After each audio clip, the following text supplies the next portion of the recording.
সাল্লাল্লাহু তাআলা আলাইহি ওয়াসাল্লাম। নবী আমার অনেকগুলো মানুষের সামনে আবু জেহেলকে ডাক দিয়ে বলেছিল, আল্লাহর নবী বলেছিলেন, আবু জেহেল শুনে নাও, আমি জবান দিয়ে বলবো না, তোমার হাতে আছে ওটা দিয়ে জবান দিয়ে সাক্ষী দেবে আমি কে দাও। আবু জেহেল বলল, ভাতিজা তাহলে তুমি বলো আমি যা হাতে নিয়েছি মুঠের ভেতর থেকে সাক্ষী দেয় কে নাও। আল্লাহর নবী বাপজি বললেন, ওরে হাতের ভেতরে যা আছে তুমি কথা বলতে লাগো, সাক্ষী দাও আমার ব্যাপারে।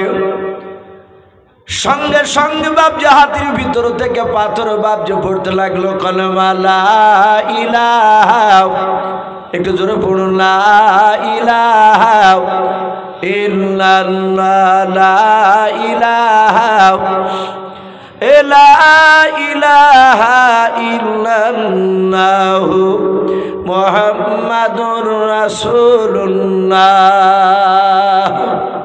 বলুন সাল্লাল্লাহু আলাইহি ওয়াসাল্লাম। আবু জেহেল অবাক যে পাথরও সাক্ষী দেয়। নবী বলেন, চাচা বিশ্বাস হলো? আবু জেহেল বলল, না ভাতিজা আমি এখনো বিশ্বাস করিনি। এই ভাতিজা তুই বড় চালাক জাদুঘর, আমার পাথরকে তুই জাদু করেছিস। রসুলের কথা শুনল না। তখন আবু জেহেল নাম হয়নি, আমর ইবনে হিশাম, আবুল হিকাম এই বলি ডাকে। আবু জেহেল গভীর রাত্রিবেলায় চলে গিয়েছে বাপ, মক্কার বড় বড় নেতাদেরকে ডাক দিয়েছে। সে সময় 5টা সবচেয়ে বড় নেতা ছিল একত্রিত রাত্রিবেলায়, উতবা, সাইবা, আবু সুফিয়ান আর আবু লাহাব আর আবু জাহাল, যাকে আবু জেহেল বলে। এই টোটাল 5 নেতাও। এই 5 নেতার মধ্যে রাসূলুল্লাহর আপন চাচার নাম ছিল আবু লাহাব, অথচ সে আবু জেহেলের সাথে আছে। ঘরের শত্রু বাপজি মারাত্মক। বাহিরিকার লোকের সাথে যদি ঘরের শত্রু যোগ না দেয়, আপনার আমার ক্ষতি করতে টপা খেতে পারবে না বাহিরকার মানুষ। কিন্তু বাহিরকার মানুষ যখন ওদের সাথ দেয় তখন তাড়াতাড়ি ক্ষতি করে দেয়। রসুলের বাপজি টোটাল আব্বার ভাই ছিল 10টা। সবাই কি ইমানদার ছিল বাপ? একটু কথা বলে। সবাই ইমানদার নয়, কিছু ইমানদার ছিল, কিছু আল্লাহওয়ালা ছিল, কিছু ছিল বাপজি বেঈমান। রসুলকে বাপজি নবীজির যেমন ইমানদার চাচার নাম ছিল আব্বাস রাদিয়াল্লাহু তাআলা আনহু, নবীর আর একটা চাচা ইমানদার যিনার নাম কিতাবে লিখেছে আমির হামজা রাদিয়াল্লাহু তাআলা আনহু। রসুলের বাপজি যে চাচারা বেঈমান ছিল তার মধ্যে থেকে এক চাচার নাম ছিল আবু লাহাব। সে নবীর প্রকাশ্য দুশমন। আর আরে একটা বাপজি নবীর চাচা, সেও বেঈমান ছিল, কাফের ছিল, তার নাম ছিল আবু তলিব। এই আবু তলিব লোকটা নবীকে ভালোবাসত, কিন্তু নবীজির বাপজি কথাকে সে মানেনি। বিশ্ব নবীকে এত ভালোবাসত।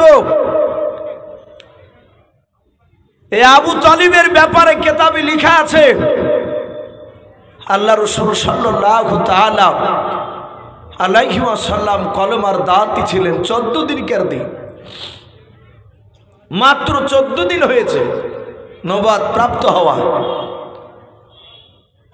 আবু জেহেল, উতবা, সাইবারা রসুলের গলায় ধাক্কা দিয়ে বাপজি রসুলকে বাপজি ফেলে দিল।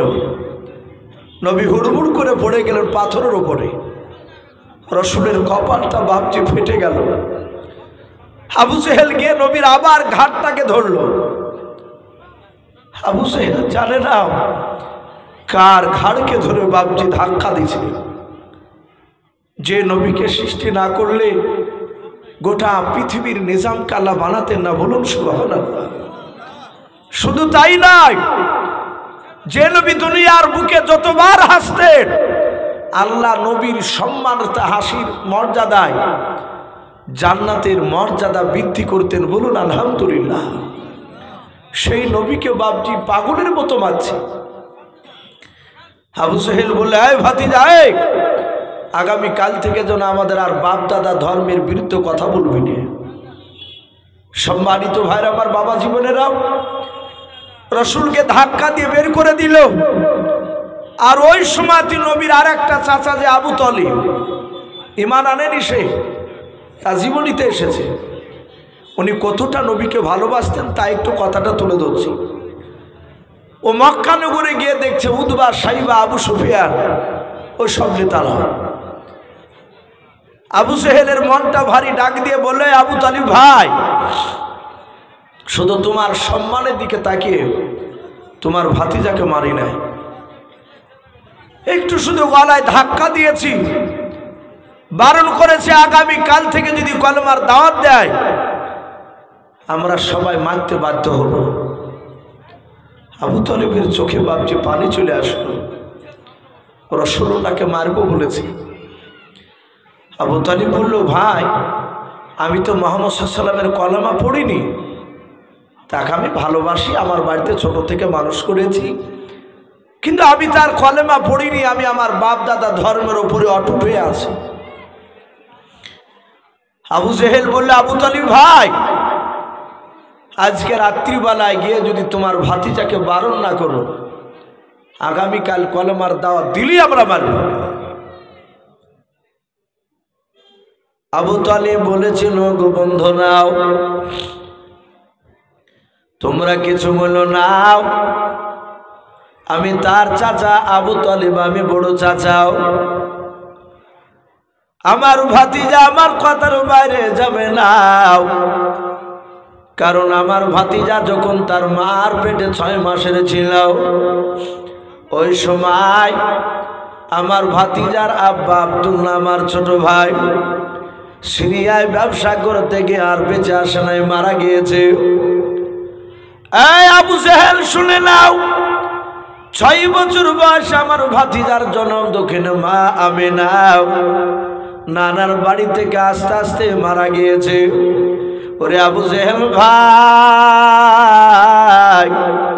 আমার ভাতিজার যখন বয়স 8 বছর, ওই সময় আমার আব্বা জান আব্দুল মুত্তালিব ইন্তেকাল করেছিল।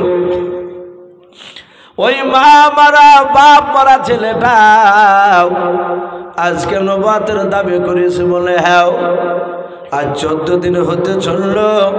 ওরে বন্ধুরা শুনে নাও, ওই 8 বছর থেকে নিয়ে 25 বছর পর্যন্ত আমি তাকে এক বাসনে খাবার খেয়ে খেয়ে মানুষ করেছি। আমি যে বাসনে খাবার খেতাম ওই বাসনে বাচ্চাও খাবার খেত। আমি রাত্রিবেলা বারণ করলে আমার মনে হয় নবী যে না করবেন, আমার কথা মেনে নেবে। আবু জেহেল না বলল, তোমার ভাতিজা যদি মেনে নেয় 3টা পুরস্কার দেওয়া হবে। আল্লাহর নবীর চাচা শোনার পর চলে গেলেন। আবু তালিবের বিবিকে ডেকে ডাক দিয়ে বলল, বিবি রে, বহুদিন ধরে নবীকে সাথে করে নিয়ে খাবার খাই নাই। ওই 25 বছরের সময় খাদিজার সাথে বিয়ে দিয়েছিলাম।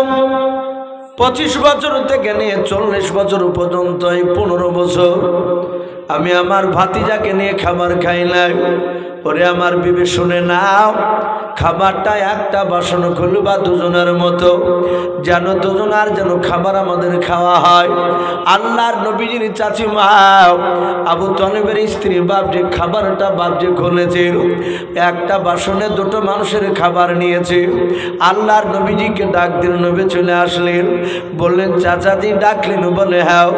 আল্লাহর নবীজি বাপজি খাবারের কাছে বসাও। আবু তালিব বাপজি বসাও। আবু তালিব মনে মনে চিন্তা করলো, আবু জেহেল রাজে নবীজিকে বারণ করতে বলেছে, কলেমার দাওয়াত তুমি দিও নাও, এই কথাটা বারণ করতে বলেছে। আমি যদি খাবার খাওয়ার আগে ভাতিজাকে যদি বলি, আমার মনে হয় ভাতিজা রাগ করে হয়তো আর খাবার খাবে না। আর ভাতিজা খাবার না খেলে সারা রাত আমি তার চাচা ঘুমাতে পারবো না। বলুন সুবহানাল্লাহ। কি বুদ্ধি ওই আবু তালিব বেঈমান হলো। সে চিন্তা করছে না, খাবার খাওয়ার আগে বলবো না, খাবার খাবে তারপরে বলবো। খালি পেটে তো থাকবে না যদি আমার কথা নাও মানে। আজ এখানে অনেক বাপজি বাচ্চা ছেলে জন্ম দেওয়া মানুষ, বাপ মা আমরা অনেকে আছে। অনেক সময় আমাদের ছেলেরা ভুল করে, আমরা রাগে থামতে না পেরে ছেলেকে বাড়ি থেকে বের করে দিই। বের করে দিয়ে বাজারে চলে গেছে বাপ, মা কিন্তু ঘুমাতে পারে না। লোক করে দেখে স্বামী নেই, ছেলেকে ঘর থেকে বাপজি খাবার নিয়ে গিয়ে বাইর থেকে ছেলেকে ডেকে নিয়ে সে খাবার খেতে দেয় মাই, যাহাতে 2-3 বার খাবার খাওয়া হয়েছে আর অমনি বাপ চলে এসেছে। অনেক বাপকে দেখা যায় এসে বাপজি খাবারের বাসনকে কেড়ে নেয়, খেতে দেয় না। আমার মনে হয় খাবার খেতে দিয়ে খাবারের বাসনকে টেনে নেওয়া এর চেয়ে বড় আঘাত মনে হয় পৃথিবীতে হতে পারে না। অনেক ছেলেকে দেখা যায় গাছে গলায় দড়ি দিয়ে ঝুলে, রাগে থাকতে না পেরে আব্বা খেতে দিল না। অনেকে বিষ খায়, টেনে ঝাঁপ দেয়। বাপজি এগুলো করতে নেই, ছেলে দোষ করেছে। খেতে বসলে আপনি খাবার কেড়ে নেবেন না, খাবার খেয়ে নেই, তারপরে তখন আপনি তাকে সেই কথাটা বলুন। একজন বেঈমান আবু জেহেল বাপজি সে শিক্ষা দিচ্ছে, এখান থেকে আমাদের শিক্ষা নেওয়া দরকার। আবু তালিব চিন্তা করছে ভাতিজাকে খাবার খেতে দেওয়ার আগে যদি বলি, ভাতিজা হয়তো খাবার খাবে না, খাবার খেয়ে নেক তারপরে বলবো। আবু তালিব ডাক দিয়ে বলল, ভাতিজা খাবারগুলো খেয়ে নাও। আল্লাহ রসুল হাত দুখানা জুড়ে করে বলে, চাচা খোদার কসম কেন বলবেন চাচা, আমি শুনে না ওই 8 বছর বয়স থেকে যখন আমার দাদা আব্দুল মুত্তালিব ইন্তেকাল করে, সে 8 বছর থেকে 25 বছর পর্যন্ত খাদিজাকে বিয়ে করার আগা দিন পর্যন্ত চাচা কোন মুফাসসিরিন কিরাম লিখেছেন বিয়ে করার দিন সকালবেলা পর্যন্ত আল্লাহ রসুল বলেন, চাচা আমি আপনার সঙ্গে এক বাসনে খাবার খেতাম, আপনি আমাকে খাবার বাসনে না নিয়ে খেতেন না। কিন্তু চাচা এটা ভালো জানেন, আপনি আগে খাবার না খেলে আমি খেতাম না। বলুন সুবহানাল্লাহ। ওগো চাচা খাবারটা আপনি আগে খেয়ে নেন, যাতে বাপজি কথা বললেন। আবু তালিব আর সহ্য করতে পারলো না, ধৈর্যের বাদ বাপজি ধরে রাখতে পারলো না, হাও মা করে কান্না করতে লাগলো। আবু তালিব বাপজি নবীকে বাপজি পাজা মেরে জড়ে ধরলো, বুকের সাথে জড়ে ধরে বাপজি কপালে চুমা দেয়। আবু তালিব বলে, বাবা ও ভাতিজা আমি আর না বলে সহ্য করতে পারলাম না, থাকতে পারলাম না। এই ভাতিজা বললো, তোমার সাথে কি দিনের বেলা মক্কা নগরে কারোর সাথে দেখা হয়েছিল? আবু জেহেল উতবা সাহেবার সাথে। নবীজি বললেন, চাচা আমার সাথে তাদের সাথে দেখা হয়েছিল। ওগো চাচা আমি কোনো অন্যায় করি নাই, আমি জাহান্নামের রাস্তা থেকে মানুষ কিভাবে জান্নাতের রাস্তায় যাবে ওই কথাটা আমি শোনাতে গিয়েছিলাম, বলতে গিয়েছিলাম। আর ওই সময় আবু জেহেল আমার গলায় ধাক্কা দিয়ে মাটিতে ফেলে দিল। ওগো চাচা এই দেখুন কপালটা পাথর লেগে ফেটে গিয়েছে, ফুলে গিয়েছে। চাচা আমি কষ্ট পেয়েছি। আবু তালিব বাপজি থাকতে পারলো না, ওই কপাল ফাটা জায়গা আবু তালিব বাপজি নবীজির বাপজি কপালে মহাব্বতে বাপজি চুমা দিয়ে দিল। আল্লাহর নবীজিকে ডাক দিয়ে বলেছিল, ভাতিজা শুনে নাও, তুমি চলে যাওয়ার পর আমি গিয়েছিলাম, আমার সঙ্গে দেখা হয়েছিল। ওরে ভাতিজা আমি আবু জেহেলেদের চেহারার দিকে চেয়ে দেখলাম, ওদের চাউনি ভালো ছিল না। এই ভাতিজা আমাকে বারবার করে বারণ করে করেছি রে বাবা, আগামীকাল থেকে যেন তুমি কলমার দাওয়াত বানাও। ওগো আমার ভাতিজা, আমার সামনে যখন তোমাকে মারবো বললো, ওরে ভাতিজা আমার মনে হলো আসমান কেন ভেঙে আমার মাথাতে পড়ে গেল। ওরে ভাতিজা আমি তোমার চাচা হয়ে অনুরোধ করেছি বাবা, আগামীকাল থেকে যেন কলমার দাওয়াত আর দেবা না। এই ভাতিজা যদি কলমার দাওয়াত যদি বন্ধ করে দাও, তাহলে মক্কার লোকেরা তোমাকে 3টা পুরস্কার দেবে। আল্লাহর নবী যে ডাক দিয়ে বলেন চাচা আর কি দেবে? বলে 3টা পুরস্কার দিতে চেয়েছে। আল্লাহর নবী বলেন চাচা শুনে নেন, শুধু মক্কার লোকেরা 3টা ওই প্রাইজ কেন? শুনে নেন চাচা, 3টা উপহার কেন? সারা বিশ্বের ধন সম্পদ যদি আমাকে দিয়ে দেয়, আসমান থেকে সূর্য নিয়ে এসে যদি ডালা হাতে দিয়ে দেয় মক্কার লোকেরাও, এই চাচা আসমান থেকে চাঁদ পেড়ে নিয়ে এসে যদি আমার বাম হাতে দিয়ে দেয়, খুদার কসম করে বলি চাচা সত্য কথা বলা বন্ধ করব না। বলুন সুবহানাল্লাহ। বলাই চাচা আমি হক কথা কলমার দাওয়াতে বন্ধ করব না।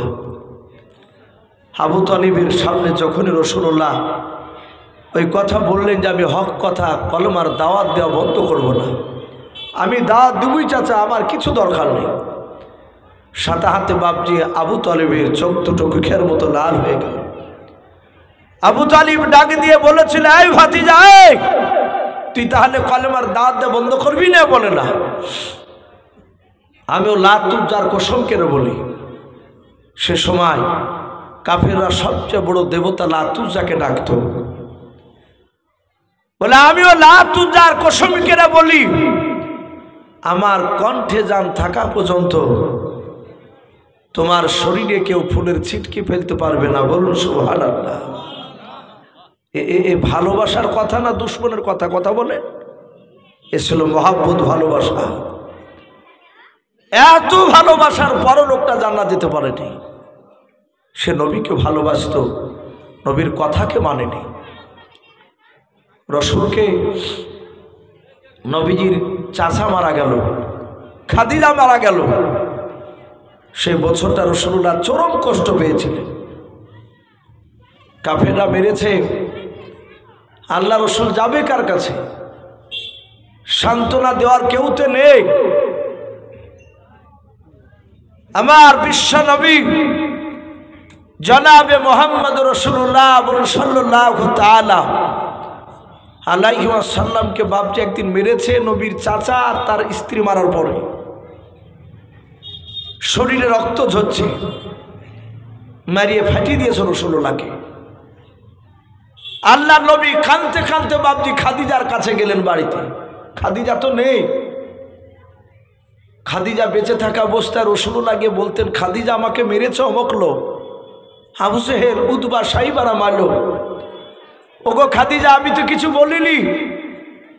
খাদিজা রসুলকে বুকের সাথে পাজা মেরে মহাব্বত করে জোরে ধরে বলতেন, ওগো আল্লাহ রসুল আপনি কাঁদবেন না।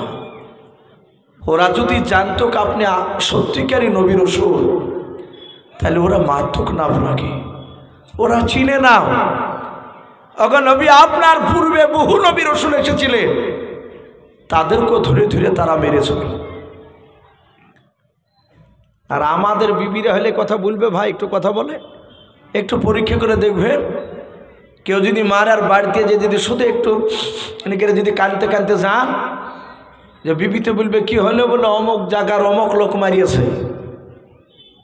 তখন বিবিতে বলবার লাখ সুরিয়ে ফাটাইতে পারো নি ঘুষি মেরিয়ে, আর না হলে বলবে যে আমার হাতে চুরি, তুমি পড়ো, পরে ঘুরিয়ে বেড়াও। সান্ত্বনা বলো কথা নাই। সেও জানে যে মারামারি করে মরিয়ে যায়, কেঁদে আবার আর একটা নতুন করে বিয়ে করতে পারবো। আর খাদিজা বলতেন, অগো স্বামী ওরা চিনে না, ওরা যদি চিনত আপনি আখির জামানা রসুল, তাহলে আপনাকে মারত না। আপনি কাঁদবেন না রসুল, ওরা জানে না যে আপনি নবী। আগেকার নবী রসুলদেরকে তার কওমরা এইভাবে ধরে ধরে মারত। রসুল বাপজি খাদিজার বাড়ির কাছে দরজায় গিয়ে কাঁদলেন। খাদিজা তো বেঁচে নেই, মারা গিয়েছে। আমার বিশ্বনবী ওখান থেকে চাচা আবু তালিবের ঘরে গেলেন। আবু তালিবের ঘরের কাছে গিয়ে কাঁদছেন, চাচাও তো বেঁচে নেই। কে দাঁড়াবে নবীর কাছে সাহারা? কে নবীকে সান্ত্বনামূলক কথা বলবে? শরীর দিয়ে রক্ত ঝরছে রাসূলুল্লাহ, পায়ের জুতোর পাহা দিয়ে ঘুরে ঘুরে যাচ্ছে।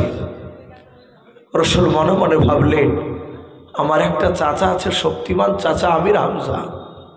তখন ঈমান আনেনি সে। আমি চাচা আমির হামজার কাছে যাই, আমার চাচা হয়তো একটু আমার পক্ষে একটু কথা বলবে। বাড়ির দরজার কাছে গিয়ে বলছেন, চাচা চাচা। রাসূল কাঁদছেন বাচ্চা ছেলের মতো। ভিতর থেকে আমির হামজার স্ত্রী বলল, কে?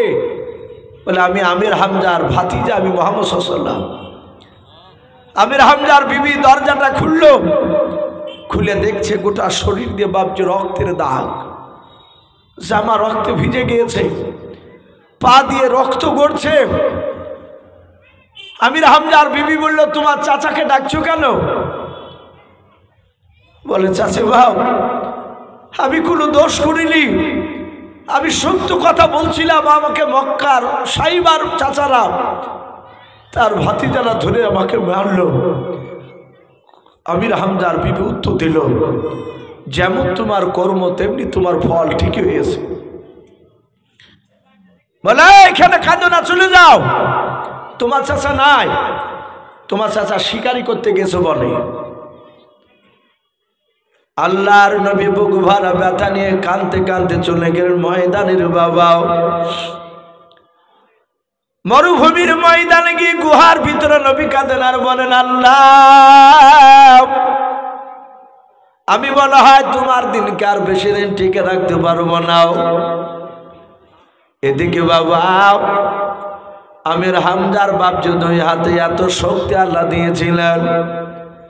আল্লাহর নবী পরবর্তীকালে আমির হামজার শক্তির ব্যাপারে বলেছিলেন, আল্লাহর নবীর জামাই আলীকে বাপজি আল্লাহর বাঘ বলতেন নবী। হযরতে আমির হামজাকে বিশ্ব নবী বলেছিলেন, আমার আমির হামজা জঙ্গলের সিংহ, বলুন সুবহানাল্লাহ। আল্লাহর নবী বলেন, দুনিয়ার বুকের বাপজি 50টা যুবকের নওজোয়ানের শক্তি একাই আমার আমির হামজার দুই হাত আল্লাহ দিয়েছিলেন। আমির হামজা তীর আন্দাজ ছিলেন বাপজি, তীর ছুড়লে বাপজি তীরটা মেহে যেত না। ওই আমির হামজা বিশ্ব রসুলকে বাপজি তখন মানে নাই। একটা হরিণকে দেখে দূর থেকে বাপজি তীর খানাও নিশানা করে বাপজি ছুটতে যাবে, মারতে যাবে। আর ওই সময় আল্লাহর কুদরাতে বাপজি অবলা ওই হরিণটা মানুষের মতো কথা বলতে লাগলো, বলুন সুবহানাল্লাহ। তীরখানা বাপজি ছাড়তে যাবে আর হরিণটা এভাবে বাপজি পেছন দিকে ঘুরে বলেছিল, ওরে নবীজির চাচা, আমাকে মেরো না, ধরো না, যা তোমার ভাতিজার পাশে গিয়ে দাঁড়াও গা, বলুন সুবহানাল্লাহ। আমির হামজা বাপজি অবাক হয়ে গেল, প্রসঙ্গ হলো বাপজি খাড়া হয়ে গেল। এ কি ব্যাপার, জঙ্গলার হরিণ পর্যন্ত আমার ভাতিজাকে চিনি, কিন্তু আমি তার চাচা হয়ে আমি তার ভাতিজাকে চিনতে পারলাম না। আমির হামজা তীর আর ধনুক নিয়ে বাপজি দৌড়াতে লাগলো বাড়িতে। বাড়িতে যাওয়ার পর বলেছিল, বিবিরে আমার বাড়ি থেকে আমার ভাতিজা এসেছিল। বলে, হ্যাঁ এসেছিল। বলে, কই রে বিবি? বলে, তোমার ভাতিজাকে বাড়িতে বসতে দিই নাই। বলে, কেন এসেছিল তুমি কি জানো? বলে, তোমার ভাতিজাকে মারিয়েছে মক্কার লোকেরাও, মার খেয়ে রক্তাক্ত শরীর নিয়ে তোমার দরবারে এসে এই দরজায় এসে শুধু বলেছিল চাচা চাচা চাচা করে কাঁদছিল আর ডাক দিছিল। আমি তাকে বাড়িতে আসতে দিই না, বাড়ি থেকে বের করে দিয়েছে, দরজা লেগে দিয়েছে। আমির হামজা বলেছিল, বিবি তুমি অন্যায় করেছিল বিবি, আমার ভাতিজার সাথে এখন আমি দেখা করতে যাব। আল্লাহর নবীজির চাচা নবীজি কোথায় আছে বাপজি জানেন না। উনি বলেন, আমি পায়ের রক্ত দেখে আমি নিশানা দেখে দেখে চলে গেলাম। নবীজি চামড়া দিয়ে পা দিয়েছেন বাপজি মাটি যেতে, ওই পায়ের ছাপ বাপজি রক্ত মাটিতে লেগে আছে। নবীজি বাপজি দেখছেন ওই গুহার ভিতরে কাঁদে। আমির হামজা বিশ্বা নবী জানা জানাবি মুহাম্মদ রাসূলুল্লাহ সাল্লাল্লাহু তাআলা আলাইহি ওয়াসাল্লাম সিজদায় পড়ে কাঁদতেছে। আর আমির হামজা বিশ্বনবীর কাছে গিয়ে বলেছিল, ভাতিজাও শুনে নাও, আর কান্না করতে হবে না রে বাবা। আই ভাতিজাও, আমি তোমার চাচা আমির হামজা চলে এসেছি রে বাবা। বলে তোমাকে মক্কার কোন লোকটা মেরেছে, আমি তার বুকে তীরখানা ভরে দিয়ে পিঠ দিয়ে বের করে দেব। আল্লাহর নবী বলেন, চাচা আপনি তাকে মারলে কি আমি খুশি হব ভাবছেন? বলে কেন হব না, আমি বদলা নিব, আমার বংশের ভাতিজাকে কে মারবে আমি আর সহ্য করব না। আল্লাহর নবী আমির হামজার হাত ওখানা ধরে কেঁদে কেঁদে বলেছিল, চাচা ওই মানুষটাকে মারার চেয়ে আপনার ভাতিজাও আরো খুশি হবে। বলে কি হলে? বলে চাচা গো, একবার শুধু আপনি কলমা লা ইলাহা ইল্লাল্লাহু মুহাম্মাদুর রাসূলুল্লাহ সাল্লাল্লাহু তাআলা আলাইহি ওয়াসাল্লাম এই কলমা পড়ে একবার যদি মুসলমান হয়ে যায়। আমির হামজা তখনই তো মেনে নিয়েছে নবীকে, যখন ওই জংলা হরিণ কথা বলেছে। আর অবিশ্বাস লাগবে কথা বলে? বলে আই ভাতিজা, আজ থেকে তোমার আমি কলেমা পড়ে নিলাম। অথচ নবীজির অনেক বড়। আমির হামজা রসুলের কাছে আসলে বাচ্চা ছেলের মতো বসে কথা বলতেন। বলুন সুবহানাল্লাহ। আমির হামজা জানতেন ইনি আমার ভাতিজা, ছোট হলো ইনি বিখ্যাত নবী, পৃথিবীর শ্রেষ্ঠ নবী। আমি বলছিলাম নবীর চাচার মধ্যে থেকে কিছু চাচা ছিল বেঈমান, আর কিছু চাচা ছিল ইমানদার। এই আবু লাহাব গোপনে প্রকাশ্যে সব জায়গায় দুশ্মন করে বেড়াচ্ছে। শুধু আবু লাহাব একা করেছে তা নয়, তার স্ত্রী উম্মে জামেলা পর্যন্ত নবীর বিরোধিতা করেছে। তা আবু সেহেল, উদবা, সাইবা, আবু সুফিয়ান, আবু লাহাব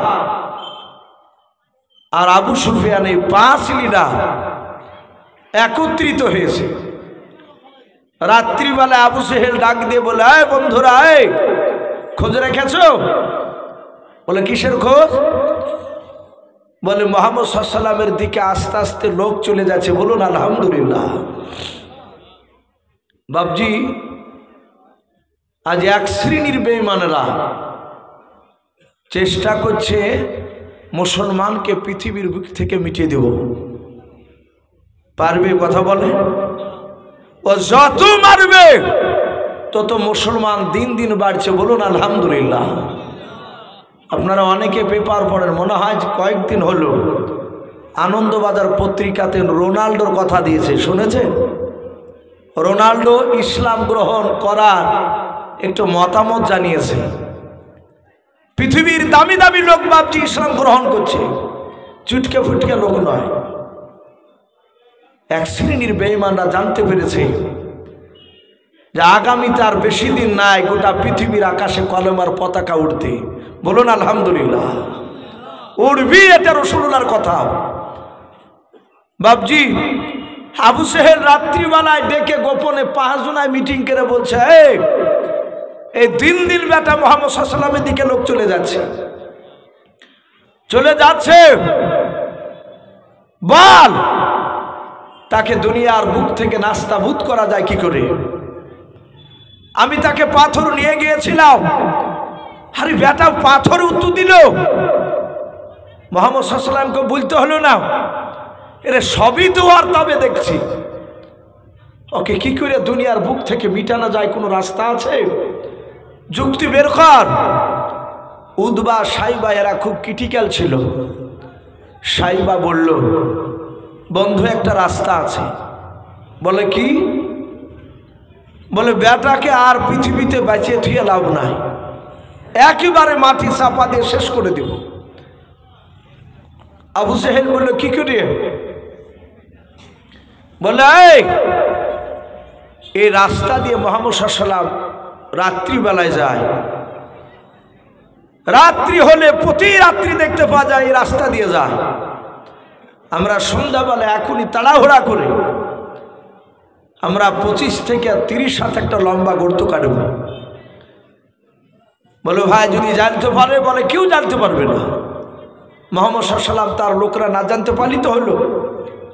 ওরা চারিদিকে গোল করে দাঁড়িয়ে তাড়াহুড়া করে বাপজি ঘন্টা দেড়েকের মধ্যে 25 থেকে 30 হাত একটা লম্বা গর্ত কাটলো, যেন একটা মানুষ সেখানে যেন আইটে যায়।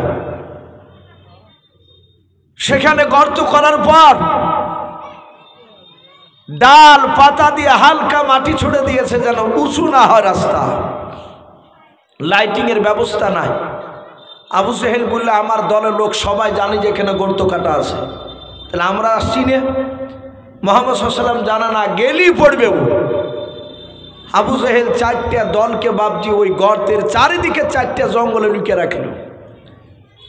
লুকিয়ে রেখে একটাই কথা বললো, ভাই কে পড়লে দেখা দেখে নাই, শুধু ধপার শব্দ পালি চারদিক থেকে যে অমনি মাটি চাপা দিয়ে বেটাকে রাতে রাতে ঢেকে শেষ করে দিতে হবে। বলে অসুবিধা নাই। ওরা তাকিয়ে আছে বাপজি, কানটা শুধু লক্ষ্য করে আছে, কারণ ও তো দেখতে পাচ্ছে না অন্ধকার রাস্তা। ওদিকে আবু জেহেল বাপজি রাত্রিবেলা বিছনায় শুয়ে ঘুম নাই, আল্লাহ তার ঘুমকে হারাম করে দিয়েছে। বলুন আলহামদুলিল্লাহ। ঘুম নাই। আবু জেহেল বলেছিল, ভাই মুহাম্মদ সাল্লাল্লাহু আলাইহি ওয়াসাল্লাম পলি দড়ি গিয়ে আমাকে জ্বালাবে।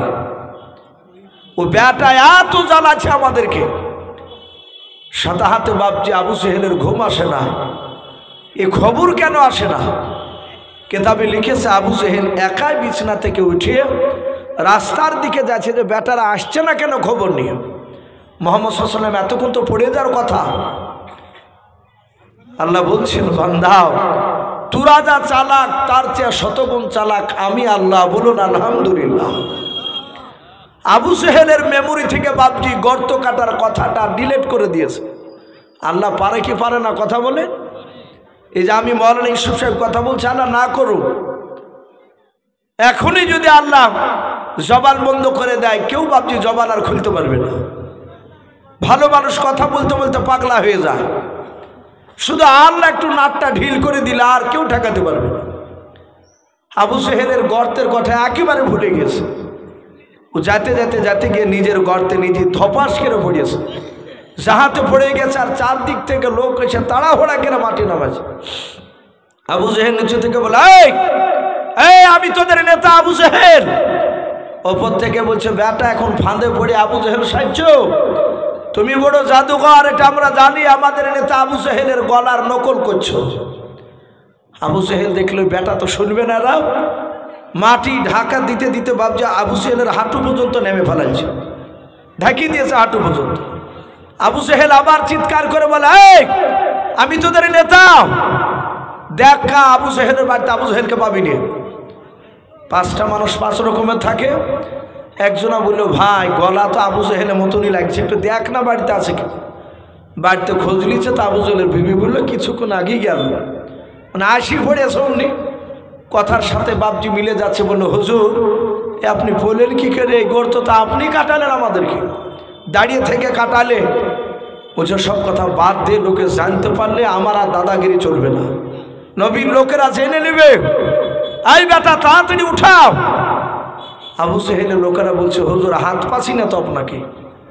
বলে 25 থেকে 30 হাত লম্বা গর্ত কেটেছে আমরা। বেটা মুহাম্মদ সাল্লাল্লাহু আলাইহি ওয়াসাল্লামের দলের লোকের কাছ থেকে দড়ি আনবি নিয়ে, দড়ি আনবি।